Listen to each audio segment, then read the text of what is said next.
Hello student, स्वागत है आपका मेरे YouTube channel GK special bye SP sir पे।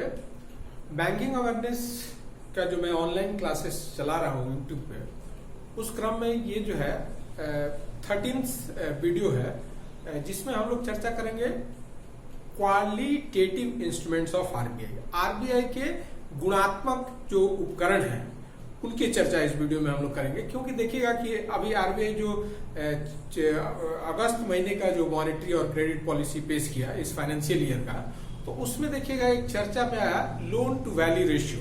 तो देखिएगा लोन टू वैल्यू रेशियो जो है वो गोल्ड लोन पे पहले जो 70% था उसको बढ़ा के 90% कर दिया।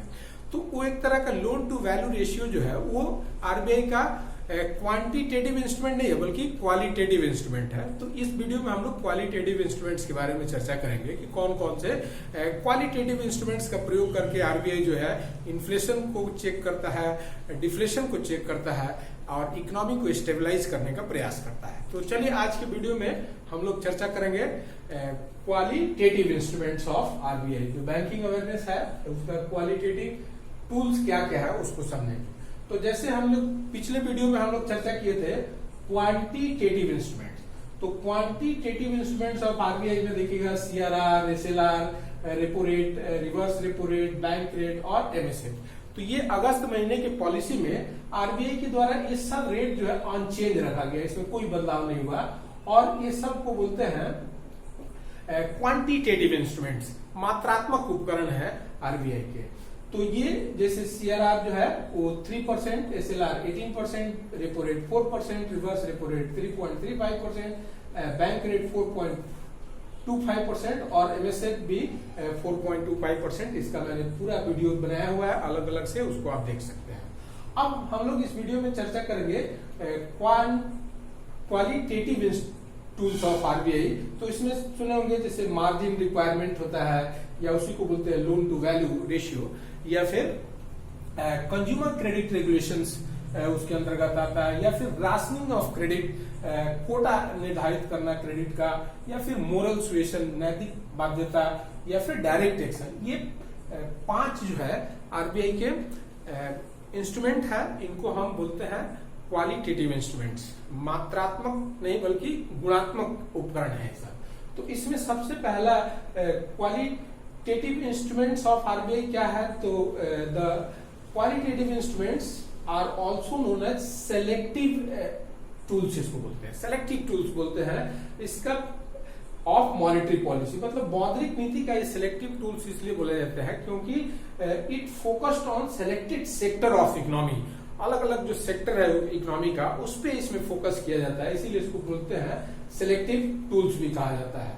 तो इसमें क्या क्या शामिल है, तो जैसे बताया कि मार्जिन रिक्वायरमेंट है, या इसी को बोलते हैं loan to value ratio. Margin requirement का मतलब है कि अगर कोई लोन, जैसे बैंक है तो बैंक कस्टमर को लोन दे रहा है, तो लोन दे रहा है तो उसके अगेंस्ट में कस्टमर बैंक के पास क्या है, तो कोलैटरल, गिरवी, बंधक रख रहा है।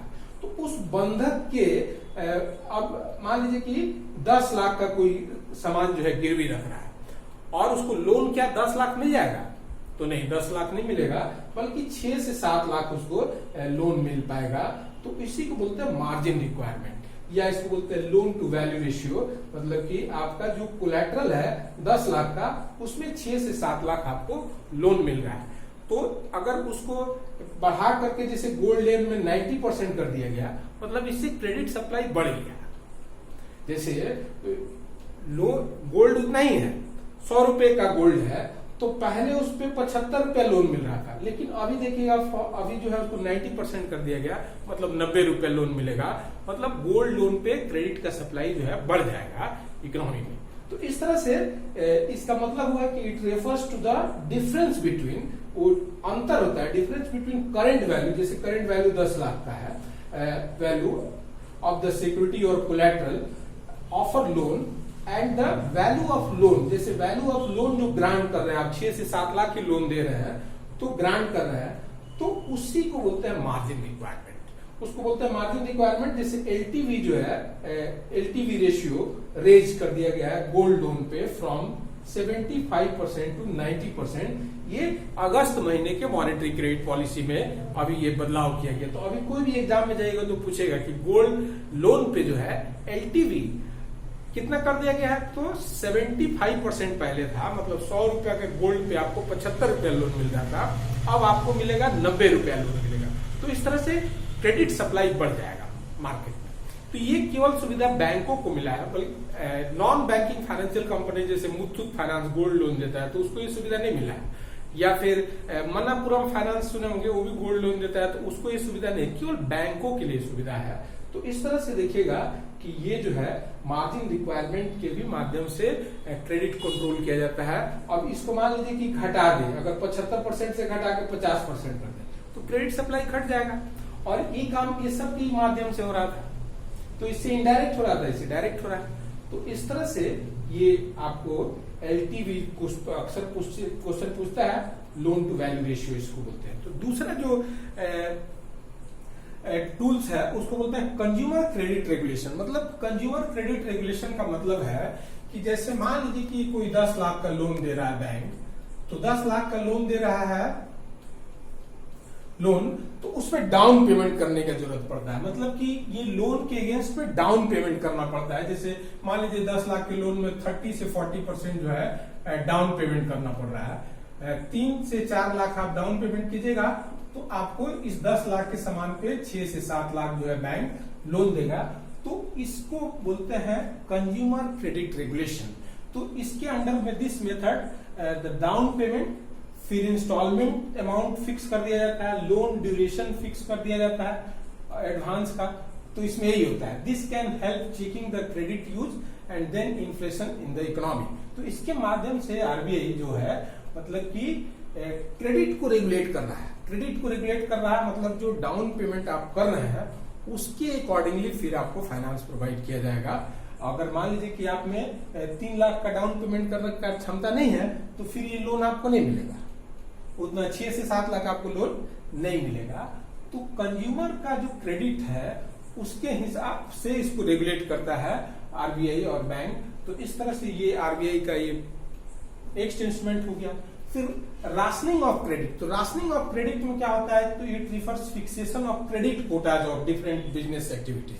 जैसे राशन कोटा निर्धारित कर दिया जाता है हर सेक्टर का। जैसे प्रायोरिटी सेक्टर है, प्राथमिकता के क्षेत्र पे 8 सेक्टर में आपको लैंडिंग जो करता है बैंक उसको बोलते हैं पीएसएल लैंडिंग। तो पीएसएल लैंडिंग देखिएगा 40% है, मतलब जितना बैंक लोन दे रहा है उसका 40% जो है प्राथमिकता के आधार पे एग्री लोन आपको देना है, या फिर एजुकेशन लोन देना है, होम लोन देना है, एमएसएमई को लोन देना है, या फिर differential rate of interest scheme के तहत लोन देना है। तो ये कोटा निर्धारित किया जाता है। तो इससे भी जो है कंट्रोल होता है क्रेडिट का। फिर उसी तरह से जैसे एग्री सेक्टर में 18% बैंक को लोन देना है। फिर जो डीआरआई स्कीम्स है सुने होंगे, differential rate of interest scheme उसको बोलते हैं, तो उसमें 1% बैंक को क्रेडिट करना। तो इस तरह से आरबीआई जो है कोटा निर्धारित कर दिया है अलग अलग सेक्टर के लिए, इसीलिए इसको बोलते हैं सेलेक्टिव टूल्स भी बोलते हैं। फिर उसके बाद मोरल सुएशन में देखिएगा कि आरबीआई का जो बोर्ड ऑफ डायरेक्टर का मीटिंग होते रहता है, साल में कम से कम 6 बार होता है मीटिंग। तो उसमें हमेशा आरबीआई जो है बैंकों के लिए कुछ गाइडलाइन, कुछ जो है मोरल सुएशन, परसुएशन, ये सब जो है गाइडलाइन जारी करता है बैंकों को, और बैंकों से उम्मीद करता है कि उसको फॉलो करें, और उससे भी क्रेडिट कंट्रोल होता है। तो मोरल सुएशन को आप डिफाइन कर सकते हैं, the RBI makes members bank to agree through persuasion और pressure to follow its direction और डायरेक्टिव्स। मतलब इसमें आरबीआई जो है अपने मेंबर्स बैंक को नैतिक रूप से बाध्य करता है कि वो उसके नीति जो निर्धारण है उसका वो पालन करे, फॉलो करे, विच जनरली नॉट इग्नोर, जिसको इग्नोर नहीं करना है मेंबर्स बैंकों को। तो इस तरह से इसके माध्यम से भी जो है आरबीआई जो है क्रेडिट कंट्रोल करता है। तो ये जो है क्वांटिटेटिव इंस्ट्रूमेंट्स है। फिर उसी तरह से डायरेक्ट एक्शन। डायरेक्ट एक्शन में क्या हो गया कि जो आरबीआई गाइडलाइंस जारी किया है अगर उसको आप फॉलो नहीं करते हैं, बैंक जो है फॉलो नहीं करता है, तो फिर देखिएगा बैंक के अगेंस्ट में जो है आरबीआई जो क्या करता है, तो under this method RBI imposed an action against bank. जैसे सुनेंगे पीसीए, प्रॉम्प्ट करेक्टिव एक्शन लागू किया था बैंक जो आरबीआई के गाइडलाइन के तहत जो एनपीए को कंट्रोल करना था, या जो मतलब कि नए नए ब्रांच नहीं खोलने थे, या फिर रिस्क वाला लैंडिंग नहीं करना था। तो ये प्रॉम्प्ट करेक्टिव एक्शन जो है, जो बैंक एनपीए को नहीं रिजॉल्व कर पाए उनके अगेंस्ट में आरबीआई पीसी कदम उठाया था। तो इस तरह से ये 5 जो है इंस्ट्रूमेंट्स हैं, और 6 इंस्ट्रूमेंट देख रहे थे कि क्वालिटेटिव था, और ये जो है क्वालिटेटिव है 5 और ये क्वांटिटेटिव है 6। तो इस तरह से ये जो मैं वीडियो बना रहा हूं, तो इसमें आपको मुझे उम्मीद है कि आपको समझ में आया होगा कि क्वालिटेटिव इंस्ट्रूमेंट्स क्या है, क्वांटिटेटिव इंस्ट्रूमेंट्स क्या है, किस तरह से आरबीआई जो है क्रेडिट कंट्रोल करता है सबके माध्यम से। तो चलिए इस वीडियो में इतना ही। वीडियो अच्छा लगता है तो इसको लाइक कीजिए, चैनल को सब्सक्राइब कर लीजिए, ताकि मैं जो भी वीडियो बना रहा हूं उसका नोटिफिकेशन आपको मिलते रहे। तो चलिए अगले वीडियो का इंतजार कीजिए। नमस्कार, धन्यवाद।